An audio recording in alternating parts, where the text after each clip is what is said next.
We have a bit of a strange episode this time because I am going to have to record over here because I'm using two different microphones today. But hi and welcome everyone. My name is Adam and today we are recording acoustic guitars.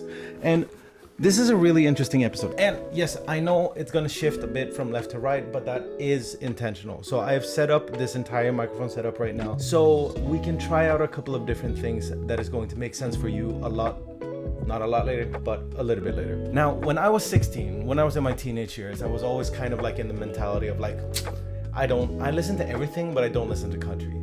And then what happened was, all of a sudden I was kind of like taken aback by how amazing the acoustic guitars and guitars in general in country are recorded, and how warm and lush they sound, and how it takes you away to a different space. And that's the thing that I wanted to kind of show you today on how to use different microphones, how to use different microphone techniques to get something that fits your vibe. So today we have a small condensator microphone, which is a specialized microphone for sure.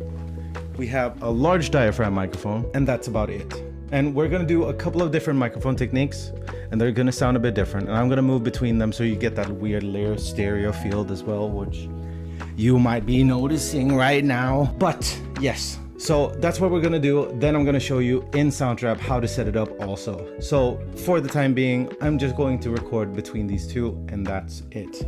I'm going to show you something very strange. The front of the microphone acts as the eye of the microphone. So what it sees is what it will represent back to you. It's the same thing with a camera. When it comes to seeing a guitar, there's a bunch of different angles, right? And when it comes to angling your guitar, it changes the sound. So if you compare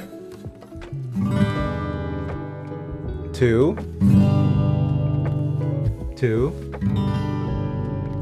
somewhat different sound. One is more lush, one is more like, you get more of like the fingerboard kind of thing, and one is more like kind of,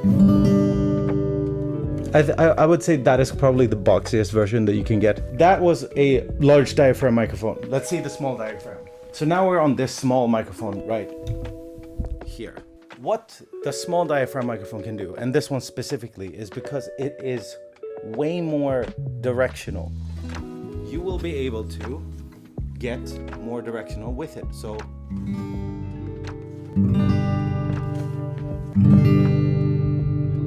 see, the further back in angle we get, the more of the resonance we get from the guitar. So you might get a more like lush, warm sound. So if you're playing something along the lines of like some acoustic setting or something like that and want like a really warm sound, then you might want to mic your microphone or your guitar further back into the guitar.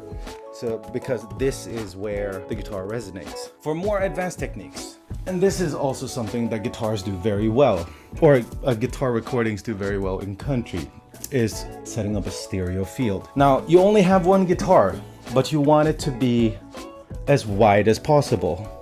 Make sure that these are panned left, right, like I had here. So this one is on the right, and this one is on the left. Now, it's an oddly kind of roomy, but you can hear some sort of width to it. There's also another technique where you put, and this is by far my favorite technique, is at the height of the 12th fret on the guitar, you put one microphone aiming, looking into the hole of the guitar, and another one about yay far away.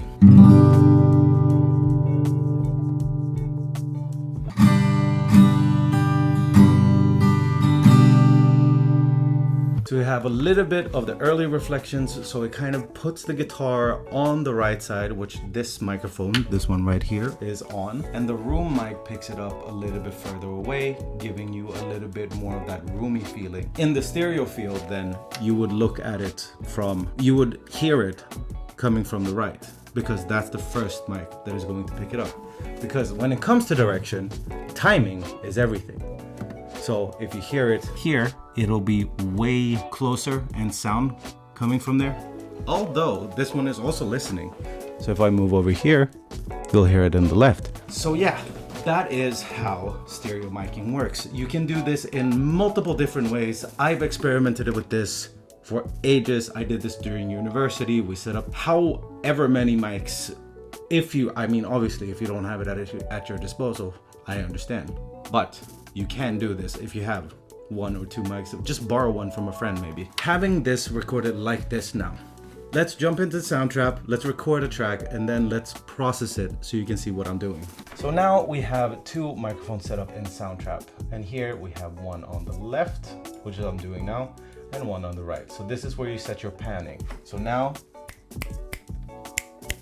2 different microphones, right? When we record, we want to make sure we enable both microphones recording. And I'm not gonna do this to any type of metronome now. I just wanna do this so I can show you how it works. So I'm gonna hit record. So if you record 1 take and then move, then set the microphone up differently, you're gonna get 2 completely different sounds. So make sure that you have some time to record all of your different takes with the same mic setup.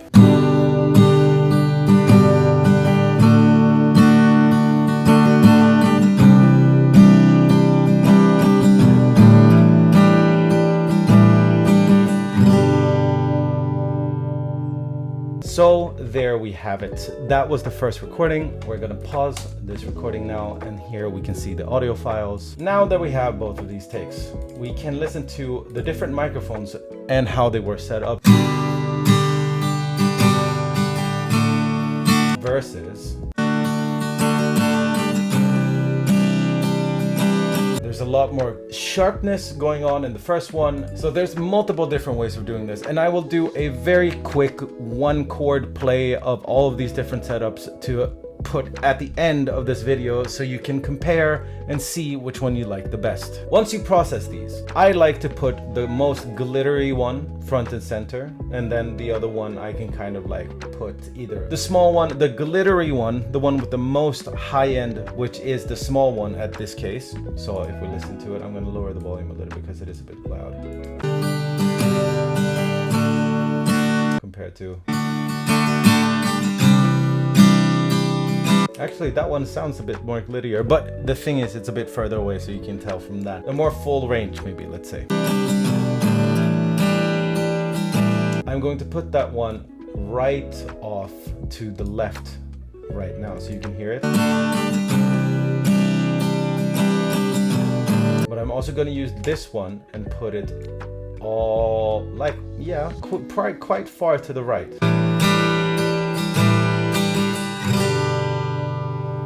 What Soundtrap already does with loud and clear already allows you to have some reverb on there. There's also a bunch of different settings for the presets here. The best I can recommend probably for the country sounding vibe is somewhere around in the acoustic.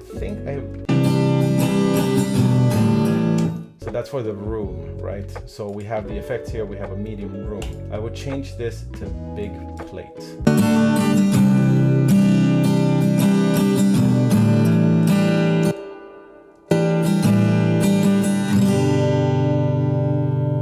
Now that you have a double setup with these microphones, or if you were just to record this with one microphone, you can still use reverb to kind of give yourself that stereo space. Now you know that microphone positioning is equally as important as the microphone that you are using. So this one, for example, me speaking here straight into it versus speaking this way makes a big difference. And the same goes with every acoustic instrument that you can use, regardless if it's a flute or a drum or a guitar.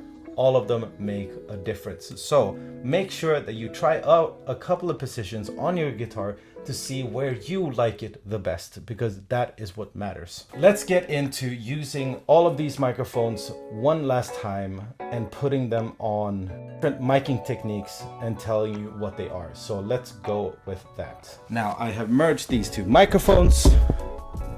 I'm going to bring the guitar back up, and for us to only hear one, I'm going to turn off. We have the microphone. We have 12th fret in the axis in towards the hole of the guitar. We have straight in front with the hole.